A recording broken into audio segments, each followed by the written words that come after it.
Assalamu alaikum students. I hope you all will be fine. Let's start our lecture number 9 of unit number 2. Open the page number 39. Question number 1. Divide. Then check your answer. हम last time addition हमने की, subtraction की, multiplication and अब हमारे पास क्या आ गई है, division. Divide and check your answer. ठीक है, ये हमारे 4 ऑपरेशंस यहाँ पे आपको यूनिट नंबर 2 कंप्लीट होता हुआ नजर आ रहा है. आइए इनको सॉल्व करने की कोशिश करते हैं. ठीक है, let's start solve this question. 56088 number है. 56,088 डिवाइड्स बाय 456. अच्छा, 456 डिवाइड्स बाय यानी कि ये हमारा क्या है, divisor and that is dividend. ये हमारा क्या है, डिविडेंड जिसने डिवाइड होना है, और ये हमारा क्या है, डिवाइजर जिसके साथ हमने डिवाइड करना है. ठीक है, अब इनको जाहिर सी बात है 3 डिजिट्स और 2 डिजिट्स हों, इसके लिए हम रफ वर्क यूज करते हैं. रफ वर्क करते हैं. सबसे पहले 456 को हम ऐसे नंबर के साथ मल्टीप्लाई, अब हम डिवाइजर के साथ डिविडेंड को डिवाइड करके देखते हैं कैसे करना है. जाहिर सी बात है, बाहर हमारे पास 3 डिजिट्स अमाउंट है, तो अंदर भी हम 3 डिजिट्स को ही पहले कंसीडर करेंगे. फर्स्ट अमाउंट इज 456 बाहर है, अंदर हमारे पास क्या है, 560. ठीक है, जाहिर सी बात है 3 डिजिट बाहर हैं, तो अंदर भी हम पहले 3 डिजिट्स ही लेकर देखते हैं. ओके, लेकिन अगर हम इसको 2 से मल्टीप्लाई करेंगे, एक रफ वर्क करके देख लेते हैं. 456 मल्टीप्लाई बाय 2, 2 6 12, 2 5 10 एंड 1 11, 2 4 8 एंड 1 9. तो ये 560 से ग्रेटेस्ट अमाउंट आ जाती है, तो इसका मतलब ये 2 से हम नहीं मल्टीप्लाई करेंगे. तो सिंपल, फर्स्ट हमारे पास क्या डिजिट है, 3 डिजिट्स हैं. 560 456 के साथ से बड़ा है, तो हम इसे 1 से ही मल्टीप्लाई करते हैं, दैट इज 456. इसके लिए जब हमने इनको सॉल्व करना है तो हम सब्ट्रैक्ट का साइन लगाते हैं. ओके, 10 में 0 में से 6 सब्ट्रैक्ट नहीं हो सकते, तो 10 में से 6 सब्ट्रैक्ट करेंगे, that is 4. What's the amount remaining, 5 minus 5 0, and इसमें से हमने कुछ भी कैरी नहीं लिया, तो 5 माइनस 4 1, 104. जाहिर सी बात है 104 एक स्मॉल डिजिट है देन 456 के, बिकॉज डिवाइजर अगर ग्रेटर हो तो हमें अंदर डिविडेंड स्मॉल नहीं चाहिए होता, ग्रेटर चाहिए होता. ठीक है, अब यहाँ पे डिवाइजर ग्रेटर आ रहा है और डिविडेंड जो है हमारे पास स्मॉल आ रहा है, तो इसके लिए हम एक और नंबर का इजाफा कर लेते हैं जो कि हम ऊपर से उतारते हैं. ठीक है, तो ये हमारे पास नंबर बन जाएगा 1048, मीन्स 1048. अब हम 456 का रफ वर्क करते हैं और चेक करना शुरू करते हैं कि किस नंबर पे हम इसको इजीली डिवाइड कर सकते हैं. 3 से करके देख लेते हैं. 2 से हमने ऑलरेडी किया हुआ है. 3 6 18 1, 3 5 15 एंड 1 16, 3 4 12 एंड 13. अब 1040 3 से कर रहे हैं, तो 1368 ये ग्रेटर आ रहा है, मीन्स के इससे तो हम डिवाइड नहीं करेंगे. तो अगर 2 से करके देखते हैं तो हमारे पास क्या आ रहा है, 912. तो हम 2 से ही इसका आंसर लिख देंगे. 456 मल्टीप्लाई बाय 2, डेट इज 912. अब हम इसको सॉल्व करते हैं. 8 में से 2 सब्ट्रैक्ट करेंगे, सब्ट्रैक्शन का साइन लगा देंगे साथ ही. 6 4 माइनस 1 3, 10 माइनस 9 दैट इज 1. यहाँ पे कुछ भी नहीं बचा बिकॉज यहाँ पे हमने कैरी नहीं लिया. 136 is not divisible by 456 because 456 is greater, divisor greater है, तो ये डिवाइड नहीं हो सकता. तो अब हम सेकंड स्टेप में लास्ट वाली अमाउंट, एक अमाउंट को हमने उतार के देखना है. ठीक है, लास्ट वाली अमाउंट उतार के देख लेते हैं. अब हमारे पास डिजिट क्या आ गया, 1368. यहाँ पे आप देख रहे हैं हमने रफ वर्क जब किया, 3 से मल्टीप्लाई करने से आंसर क्या आ गया, 1368. मीन्स के 456 इंटू 3 इज इक्वल टू 1368, मतलब मजीद हमें रफ वर्क करने की, जब तक आंसर नहीं आता आप रफ वर्क करते जाएं, ठीक है। या तो हमें स्मॉलेस्ट अमाउंट चाहिए होती है, स्मॉल अमाउंट चाहिए होती है डिवाइड करने के लिए, या बिल्कुल इक्वल अमाउंट चाहिए होती है जैसे कि यहाँ पे थी, ठीक है। अब हमने इसको आपस में सब्ट्रैक्ट कर दिया, तो लास्ट हमारे पास न्यूमरेटर क्या बचा, 0। अब हमारे पास ये जो अमाउंट आती है, ये इसे हम क्या नाम देते हैं, कोशेंट का, ठीक है। पहले भी हम 4th क्लास में भी हम इसको पढ़ चुके हैं, हमारा कॉन्सेप्ट क्लियर है, और 5th क्लास में भी अब हम देख रहे हैं। डेट इज डिवाइजर, जिसने डिवाइड करना है, ठीक है। डिविडेंड, जिसने डिवाइड होना है, ठीक है। एंड द क्वोशिएंट, जिससे हमने डिवाइड करके आंसर निकाला है। एंड डेट इज रिमाइंडर, यानी कि जो बाकी बचा है वो, ओके। चेकिंग, अब हमारे पास जाहिर सी बात है उन्होंने 2 स्टेटमेंट बताई, पहले डिवाइड करें then check your answer. Checking में हम क्या करते हैं, डिवाइजर को 456, डेट इज क्या, हमारे पास डिवाइजर क्या आया था, यहाँ पे क्या था, 456। अब डिवाइजर को जब हम क्वोशिएंट से मल्टीप्लाई करते हैं, डिवाइजर को जब हम क्वोशिएंट से मल्टीप्लाई करें, इसका क्वोशिएंट क्या आया था हमारे पास, 123।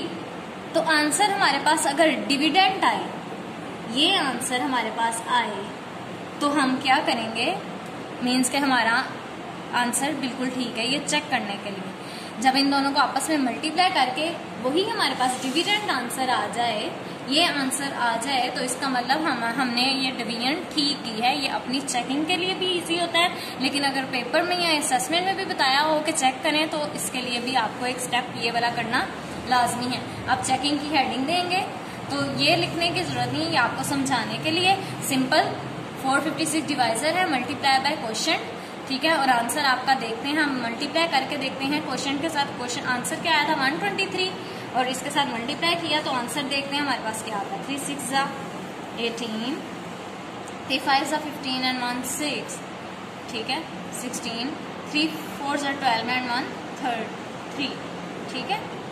2 के साथ मल्टीप्लाई करके देखा तो क्या आया था हमारे पास, 912, 2 6 12, 1 11 आ गया, 2 4 8 एंड 1 9। देन 3 अमाउंट है तो डबल क्रॉस के साथ यहाँ पे हम जीरोस भी लगा सकते हैं, यानी कि जितने स्टेप हमने आगे बढ़ते जाना है उतने ही क्रॉसेस हमने लगाते जाने और फिर अगले स्टेप के साथ डिवाइड मल्टीप्लाई करते जाना।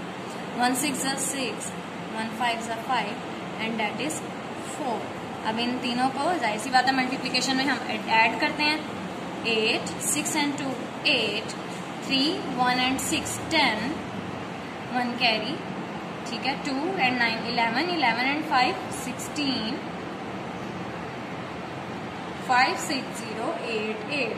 हमारे पास डिविडेंड यानी कि आंसर क्या आ गया, 56088, जो कि हमारे पास ऑलरेडी क्या था, डिविडेंड। इससे हमने चेक कर लिया कि आंसर हमारा बिल्कुल ठीक है, आंसर डेट इज क्वोशिएंट, ठीक है। इसको चेक करना होता है बेसिकली। ये था हमारा चेकिंग का प्रोसीजर और कंप्लीट डिवीजन। यहाँ तक आई होप आपको बात समझ आ गई हो। Now come to the words problem. Let's read out the words problem. Question number 2, Mr. Shakil earns rupees 41,796 in a year. Each month he saves rupees 808 and gives his wife rupees 1100 for household expenses. यानी कि उसकी total salary आपको पता चल गई। Total salary हमारे पास यानी कि मिस्टर शकील की टोटल सैलरी कितनी है इन अ ईयर, यानी कि पूरे ईयर की सैलरी कितनी है, 41,796, ठीक है। उनमें से 808 वो सेव करता है रुपीज, और रुपीज 1100 वो एक्सपेंसेस के तौर पर अपने वाइफ को देता है। He then donates the rest of his monthly salary, means कि आप देखें बात आ गई है मंथली सैलरी पे, ठीक है। Monthly salary equally to charities, फिर वो मंथली सैलरी को इक्वली चैरिटीज में डिवाइड करता है। अगर वो 75 रुपीज टू ईच चैरिटी, हर चैरिटी में 75 रुपीज डोनेट करे, तो how many charities does mister Shakil donate to 1 month, ठीक, टू ईच मंथ। तो कितनी चैरिटीज को वो ₹75 डिवाइड करेगा? आइए चेक करते हैं इसका solution. Look at this word problem. Total salary for a year, ठीक है, पूरे ईयर की सैलरी कितनी है? 41,796। सैलरी फॉर अ मंथ, जाहिर सी बात है उन्होंने बुक पे हमें बात की थी कि मंथ की सैलरी को उसने डिवाइड करना है, ठीक है। सैलरी फॉर द मंथ, अब उसकी मंथली सैलरी को निकालने के लिए जाहिर सी बात है उतने मंथ्स के साथ हम डिवाइड करेंगे, यानी कि 12 मंथ्स के साथ, यानी कि पूरे ईयर के साथ हम डिवाइड करेंगे। आपको ये सारे कॉन्सेप्ट ऑलरेडी पीछे से पता है। ओके, 41,000 टोटल सैलरी को, ईयर की सैलरी को हमने पूरे ईयर के साथ डिवाइड कर दिया, तो हमारे पास आंसर आया 12,483, यानी कि ये उसकी मंथली सैलरी बन गई। ईयरली सैलरी ये थी और मंथली सैलरी डिवाइड करने से 12 मंथ्स के साथ डिवाइड करने से हमारे पास 1 मंथ की सैलरी है। अब 1 मंथ में से वो सेविंग कितनी कर रहा है? ₹808 वो सेविंग कर रहा है, और हाउस होल्ड एक्सपेंसेस वो कितने दे रहा है ये भी हमें फाइंड आउट होना चाहिए। ₹1100 वो हाउस होल्ड एक्सपेंसेस दे रहा है। रिमेनिंग अमाउंट हमारे पास क्या बचती है? मंथली सैलरी में से टोटल हम सेविंग्स और हाउस होल्ड एक्सपेंसेस को सब्ट्रैक्ट कर देते हैं, ताकि हमारे पास बाकी जो अमाउंट, बिकॉज क्योंकि उन्होंने हमें कहा है कि जो बाकी बचा है रिमेनिंग अमाउंट में से वो डोनेशन दे रहा है। रिमेनिंग अमाउंट तब तक नहीं पता चलेगी जब तक हमें मंथली सैलरी ना पता हो, उसमें से सेविंग्स ना निकालें हम और एक्सपेंसेस ना निकालें, बाकी जो बचेगा उसके डोनेशन देनी है हमने। और ये इनको सब्ट्रैक्ट करने से हमारे पास क्या आया? यहाँ पे आप रफ हुआ हुआ देख रहे हैं, ठीक है। क्या आया हमारे पास? 1575 रुपीज, 1575 रुपीज। अब उसने, मिस्टर शकील ने क्या किया है? डोनेशन टू ईच चैरिटी, हर चैरिटी को कितनी रुपीज की डोनेशन दी है? 75। तो जाहिर सी बात है इस टोटल अमाउंट को हम 75 रुपीज के साथ, जब नंबर ऑफ डोनेशन हमने निकालनी है, अब 75 रुपीज वो डिस्ट्रीब्यूट करता है, जैसे ये 75 रुपीज हैं, ये 75 रुपीज है, ये 75 रुपीज है, जबकि हमारे पास टोटल अमाउंट कितनी है? 1575।